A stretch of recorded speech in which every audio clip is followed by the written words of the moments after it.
আল্লাহর নবীকে আল্লাহ পাক রব্বুল আলামিন ডেকে বলে, হে নবী, হুল হাল নুনাব্বিউকুম বিল আখসারিনা আমালা, হে নবী আমি কি আপনাকে জানাবো না কোন ব্যক্তির ইবাদত আমি আল্লাহ কবুল করব এবং কার ইবাদত আমি আল্লাহ কবুল করব না।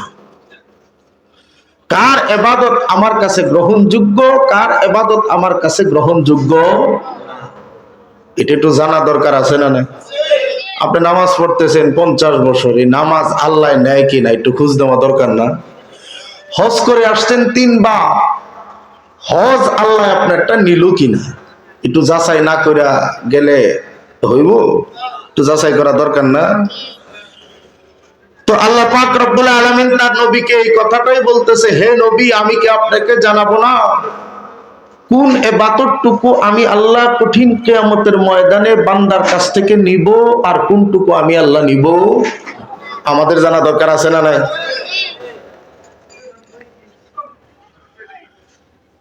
আল্লাহর নবীকে আল্লাহ পাক রব্বুল আলামিন জানায়া দিল, হে আমার হাবিব, আমি ওই সমস্ত আমল দুনিয়া থেকে আমি আল্লাহর কাছে যত ইবাদতই সে করুক না কেন আমার কাছে আসবে না। আমি আল্লাহ ওই ইবাদত নিব না। কোন ইবাদত? আল্লাহ রাব্বুল আলামিন বলেন, অকদিমনা ইলা মা আমিলু বিন আমালিন ফাজআলনাহু হাবাআম মানসুরা। আল্লাহ রাব্বুল আলামিন ডাকা বলে, ও আমার হাবিব, কোন আমলগুলি আমি আল্লাহ নেব না জানেননি? যে আমলগুলি বান্দা দুনিয়াতে করে আমল হিসাবে ঠিক, সে জানতেছে দুনিয়াতে আমল, কিন্তু ওই আমলগুলি আমি আল্লাহর দরবারে আমল হিসাবে গ্রহণযোগ্য না। আল্লাহর নবীকে আল্লাহ পাক ডেকে বলে, ও আমার হাবিব, যে আমলটুকু বান্দারা দুনিয়াতে মানুষ দেখানোর জন্য করে, দুনিয়ার মানুষকে খুশি করার জন্য আমল করে, কিন্তু আমি আল্লাহর জন্য করে না, ওই আমলটুকু কিয়ামতের ময়দানে আমি আল্লাহ তার গ্রহণ করব না। কোন আমলটুকু আমরা দেখানোর জন্য করি? আল্লাহ রাব্বুল আলামিন ডেকে বলে, ও আমার হাবিব, ফাজআলনাহু হাবাআম মানসুরা। দুনিয়ার এই পার্থিব জীবনে যে মানুষগুলি ইবাদতের ভিতরে লিপ্ত হয়, নামাজে গিয়েছে ঠিক, কিন্তু ওই নামাজ আল্লাহর জন্য নয়। দুনিয়ার মানুষ কি বলবে, বয়স হয়ে গেছে, নামাজে না গেলে খারাপ থাকা যায়।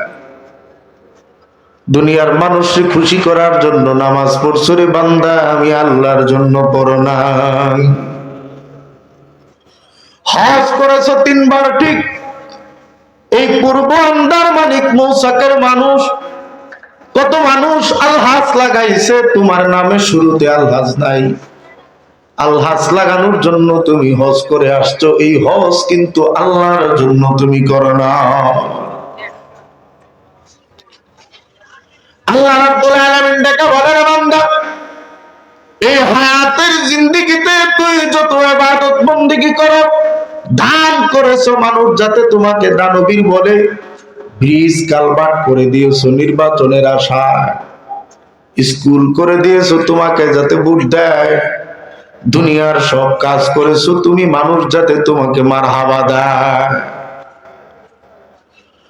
কঠিন কিয়ামতের ময়দানে আল্লাহ পাক রব্বুল আলামিনের সামনে যখন আমলনামা হাজির করা হবে, আল্লাহ রাব্বুল আলামিন সেই দিন থেকে বলবে, রে বান্দা, এই আমলটুকু তুই তো আমি আল্লাহর জন্য করো নাই। কারণ যত ইবাদত করতে হবে কার জন্য? কথা বলেন। আল্লাহ রাব্বুল আলামিন বলেন, ইন্না সলাতি ওয়া নুসুকি ওয়া মাহইয়ায়া ওয়া মামাতি লিল্লাহি রাব্বিল আলামিন।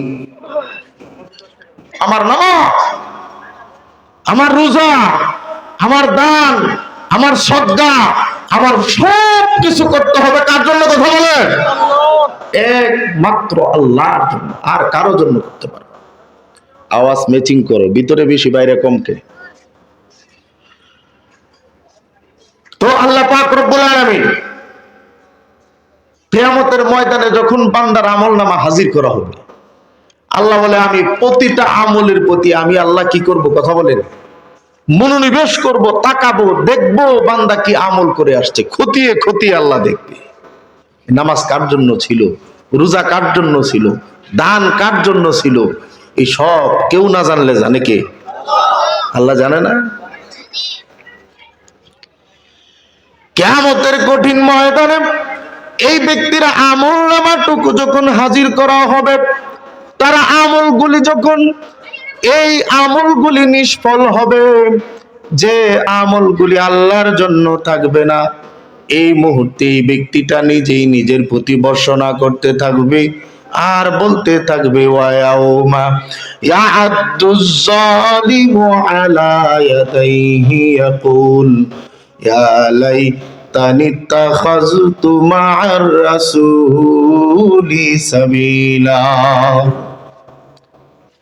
হায় আমি দুনিয়াতে কেন ইবাদতগুলি আল্লাহ পাকের সন্তুষ্টির জন্য করলাম না?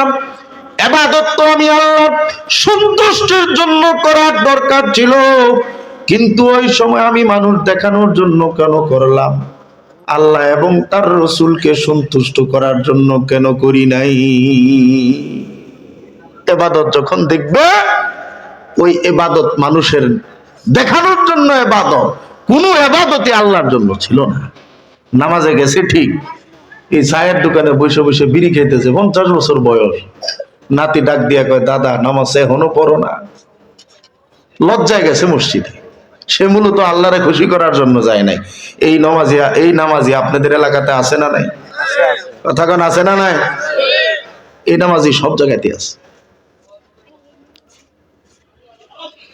এই ব্যক্তি যখন তার আমলনামা নিয়ে এইভাবে বিপদগ্রস্ত হয়ে যাবে, নিজেই নিজের প্রতি বর্ষনা করতে থাকবে, আল্লাহ পাক রব্বুল আলামিনের বাম পাশে কিয়ামতের ময়দানে হাসরের মাঠে বিশ্ব নবী বসা থাকবে।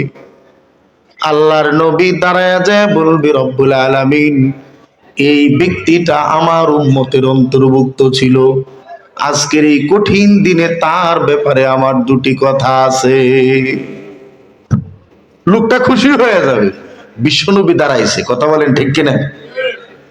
বিশ্বনবী দাঁড়ায় গেছে, এই লোক মনে মনে খুশি হয়ে যাবে, এখন তাহলে আমার নবী দাঁড়ায় গেছে, আল্লাহ এখন কোনো না কোনো একটা ব্যবস্থা আমার জন্য নিবেই, কথা কোন ঠিক কিনা? আল্লাহর নবী দাঁড়ায় যাওয়ার পরে এইবার আল্লাহ পাক রব্বুল আলামিনকে ডেকে বলবে রব্বুল আলামিন, এই ব্যক্তি আমার দলের অন্তর্ভুক্ত ছিল ঠিক, কিন্তু এই ব্যক্তির চরিত্রটা কি ছিল তা আল্লাহ রাব্বুল আলামিনের সামনে নবীজি তুলে ধরবে। নবীজি বলবে অকালার রাসূলু ইয়া রাব্বি ইন্না কওমি ইত্তাখাযু হাদাল কুরআনা মাহজুরা। আল্লাহ রাব্বুল আলামিনের সামনে সেই দিন এই ব্যক্তি সম্পর্কে আল্লাহর নবী বাদী হয়ে যাবে।